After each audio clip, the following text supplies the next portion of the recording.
आयुर्वेदानुसार रजोनिवृत्ती म्हणजे धातुक्षय आणि वात हा वाढायला लागतो, बिघडायला लागतो. तर वात म्हणजे मज्जासंस्था, शरीरातली गती, कोरडेपणा, अस्थिरपणा, संवेदनशीलता, ह्या सगळ्याला आपण वात असं म्हणू शकतो. आणि त्यामुळेच मेनोपॉजमध्ये किंवा रजोनिवृत्तीच्या काळामध्ये बायकांमध्ये ही वेगवेगळी लक्षणं आपल्याला दिसतात. म्हणजे कुठलाही मोठा आवाज हा खूप त्रासदायक वाटतो. झोप अगदी पटकन मोडणारीही असू शकते. बेचैनी पटकन होते. शरीर हे आखडल्यासारखं होतं. त्वचा ही जास्त कोरडी होते. केस सुद्धा कोरडे होतात. केस जास्त वाढत नाहीत, गळायला लागतात. आणि एकूणच ही शारीरिक आणि मानसिक अस्थिरता ही खूप जास्त प्रमाणात जाणवते.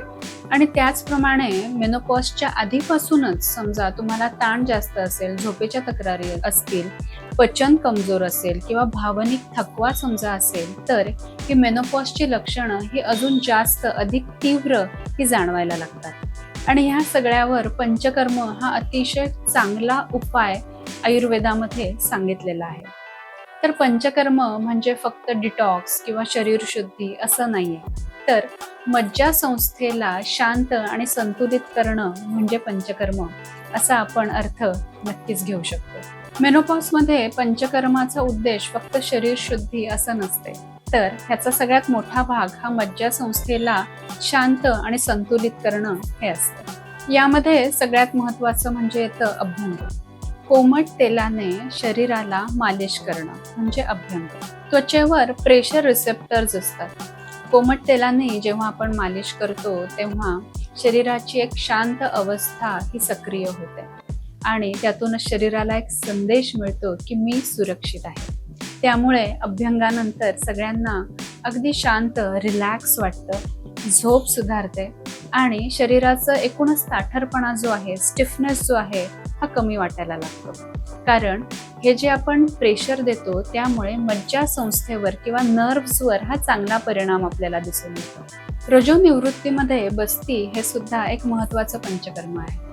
बस्ती हे आपण काही तेलाचा किंवा काढ्याचा असे वेगवेगळे बस्ती असतात. यामुळे होतं काय नक्की?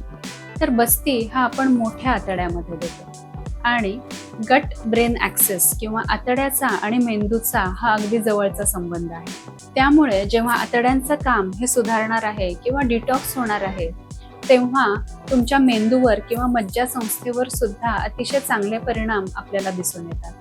त्यामुळे आपण आधी जे सांगितलेले आहेत की मेनोपॉजमुळे जे काही भावनिक आणि मानसिक लक्षणं ही आपल्याला दिसतात, त्या सगळ्या लक्षणांसाठी बस्ती हा अतिशय चांगला उपाय पंचकर्मामध्ये आहे.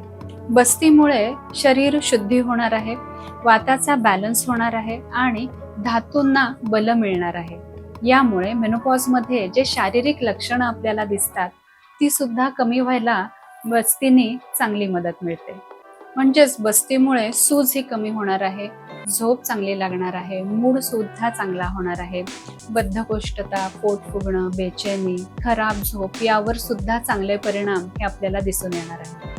बस्तीमध्ये आपण अनुवासन बस्ती म्हणजे तेलाचा बस्ती देतो. यामुळे आंतरिक स्निग्धता सुद्धा चांगल्या पद्धतीने वाढते आणि कोरडेपणा कमी व्हायला आणि मानसिक लक्षणं सुद्धा कमी व्हायला चांगली मदत होते. माझे बरेच पेशंट एक अनुभव नेहमी शेअर करतात. ते म्हणजे बस्तीनंतर खूप हलकं वाटतंय, कामातला उत्साह वाढला, एकूणच ओव्हर थिंकिंग किंवा मूड स्विंग्स हे कमी झालेत आणि त्यामुळे कामातला उत्साह वाढल्याने एकूण जी निगेटिव्हिटी आहे ती खूप कमी झाली आणि ही खूप महत्त्वाची गोष्ट आहे. म्हणजे अशीच ही बस्ती शारीरिक, मानसिक आणि भावनिक सर्व स्तरावर खूप छान काम करते.